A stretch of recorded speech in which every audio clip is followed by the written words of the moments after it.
Remember the last time you were strolling through the castles in Portugal, looked up at the amazing tile work and thought, I wonder if that's a game? No?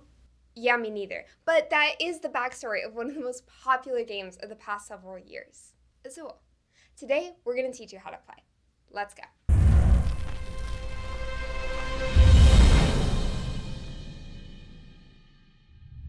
Welcome to Board Game Nation. My name is Kelsey, and on this channel, we do unboxing, how-to, and strategy videos for great games like this one. Also, when we can, we do a travel show that focuses on your favorite board game stores from all around the world. So, if you like anything having to do with tabletop games, this is the place for you. Please take a second and subscribe to the channel. Thanks. Today, we are excited to bring you a complete how to play for a game that came out in 2017 and won all of the awards. Let's dive in.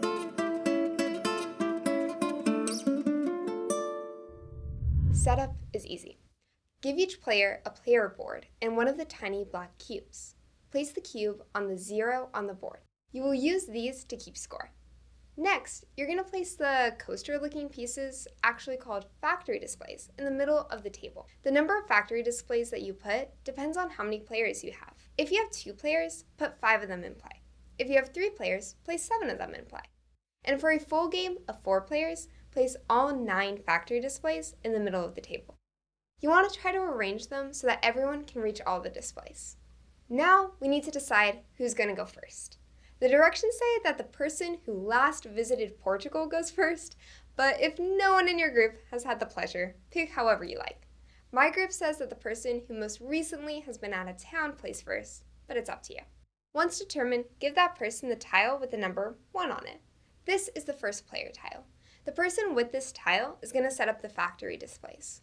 If you followed along with Britt's unboxing video for this game, which is linked above, you will see that you have a pretty canvas bag filled with 100 colorful tiles.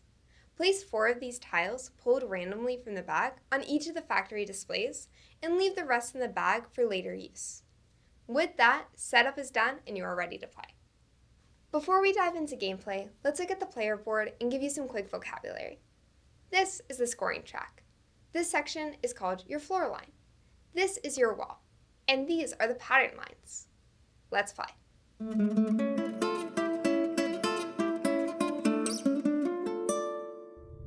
The objective of Azul is to have the highest score at the end of the game.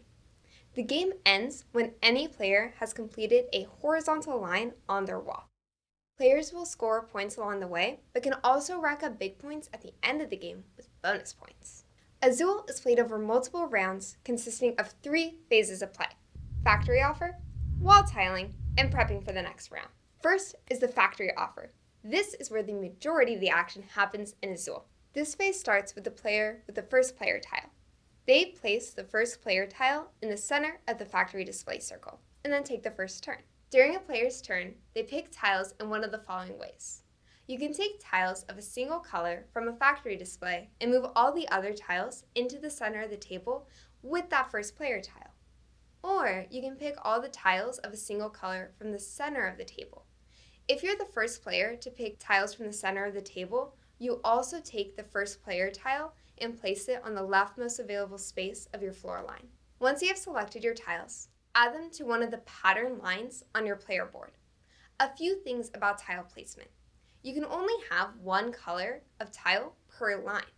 Once all the spaces of that pattern line are filled, the line is considered complete.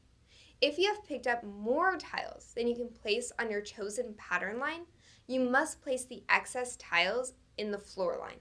More on the floor line in just a minute. As the game progresses, here's another thing that's very important. You are not allowed to place tiles of a certain color in a pattern line whose corresponding line of your wall already holds a tile of that color. You can and should place them in other lines, but this line is already complete and you can't place it there. Your goal in this phase is to complete as many of your pattern lines as you can. Because during the following wall tiling phase, you will only be able to move tiles from complete pattern lines to their corresponding lines on your wall to score points.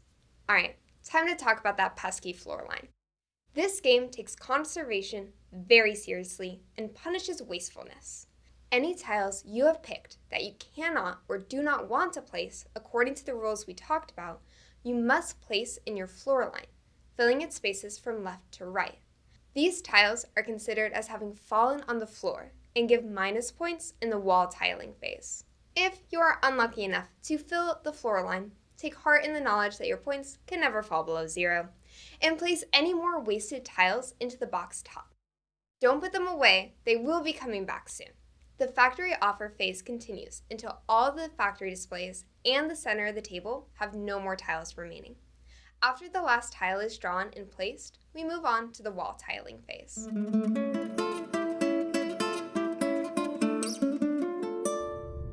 This phase can be carried out by all players simultaneously, as they move tiles from their completed pattern lines over to their walls.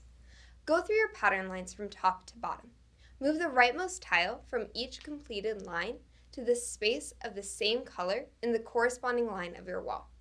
Each time you move a tile, you will score points immediately. More on scoring in just a minute. Once you've moved tiles from all of your completed lines, any remaining tiles stay on your pattern lines on your player board until the next round. We are going to give you an example to show exactly how this works. But first, let's talk about scoring. Each tile you move over to your wall is placed on the space matching its color and immediately scores points like this. If there are no tiles directly adjacent, either vertically or horizontally, to the newly placed tile, gain 1 point on the score track. Easy. However, if there are any adjacent tiles, you score points like this. Count all of the horizontally linked tiles, including the new one, and gain that many points. Then, check if there are one or more tiles vertically linked to the newly placed tile. If so, count all these linked tiles, including the newly placed tile. Add that many points to your score. After you got yourself feeling good after scoring up all those points, it's time to settle up the floor line. Subtract points from each tile on your floor line from your total. All right, time to clean up. Take all the tiles from the floor line and the remaining tiles from the completed pattern lines and place them in the box top. If you have it, keep the first player tile on your board for now. You will need the tiles in the box top in just a few minutes, so don't send them too far away. When clearing these tiles, be careful not to take tiles from your wall of any incomplete pattern lines. These will stay on your board for the next factory offer phase. Let's look at a quick example of the wall tiling phase. I drew the last tile from the middle of the table, and that ended the factory offering and started the wall tiling phase. I have 2 completed lines and 3 lines that I'm still working on. Plus, I have a few tiles on the floor line. Starting from the top, I move the black pattern tile over in the first line. It isn't touching anything, so that only scores 1 point. Next, I move the red tile over to the second line. This one is adjacent to the black tile above and the yellow tile below, and the black tile to the right. So this will score 3 points for the vertical and 2 points for the horizontal, for a total of 5 points. You can see that I'm still working on completing the other pattern lines, so I don't get any points for these just yet. Now for the floor line. I have the first player tile and 2 other tiles that I couldn't use.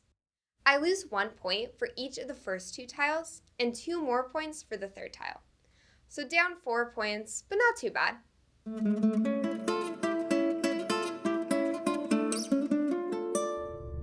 Once the wall tiling phase is complete, check to make sure that no one has completed a horizontal line with all 5 tiles.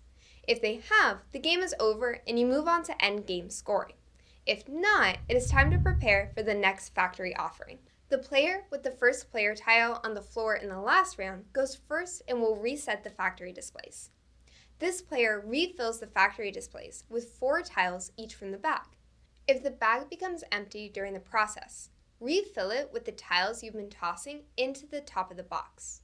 In the rare case that you run out of tiles again, and there are none left in the top of the box, start the new round as usual, even though not all the factory displays have been properly filled.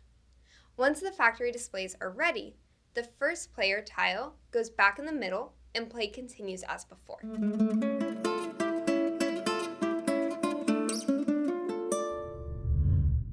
the end of the wall tiling phase. Any player has completed a horizontal line on the wall, the game is over, and it's time to collect those bonus points. Here is what you get. Gain 2 points for each complete horizontal line of 5 consecutive tiles on your wall. Gain 7 points for each complete vertical line of 5 consecutive tiles on your wall. Gain 10 points for each color of which you have placed all 5 tiles on your wall. The player with the most points on their score track wins the game. In the case of a tie, the tied player with more complete horizontal lines wins the game. If that does not break the tie, the victory is shared.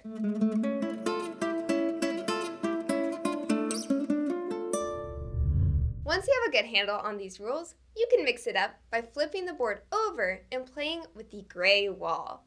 Rules are exactly the same in this as the normal game, except when you move a tile from a pattern line onto the wall, you can place it in any space on the corresponding wall line. But it's like this crazy version of Sudoku.